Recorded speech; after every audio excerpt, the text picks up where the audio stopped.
The only way to send money electronically has always been to rely on a centralized intermediary, say someone like PayPal.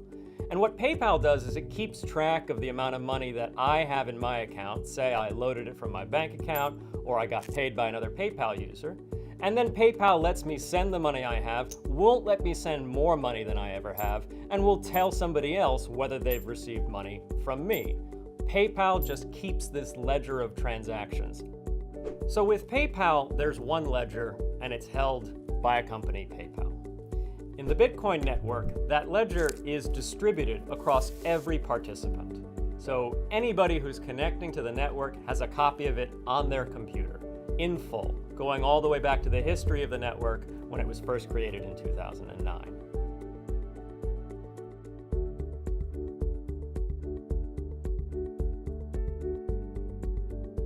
Now, how does new information get added to that ledger? Well, that's this role that miners play. They listen for transaction messages that are validly signed on the network, and they bundle them into what we call a block.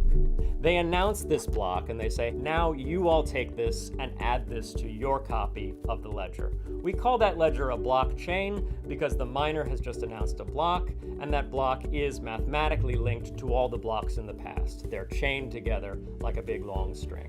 What they're doing is providing a public good. They're relaying transactions, validating signatures, putting them into a block, adding that block to the blockchain and distributing that to all the people on the network. They're given a reward by the network for performing this public good. And that reward comes in two different ways.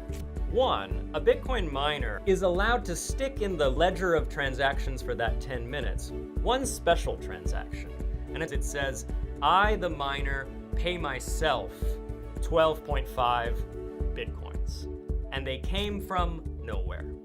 This is the only time on the Bitcoin network that anyone is allowed to ever have a transaction that didn't have any inputs, that literally created money out of thin air. At some point, somebody started calling this activity of getting new Bitcoins by providing this public good on the network mining. It's like digging into the side of a mountain and getting gold.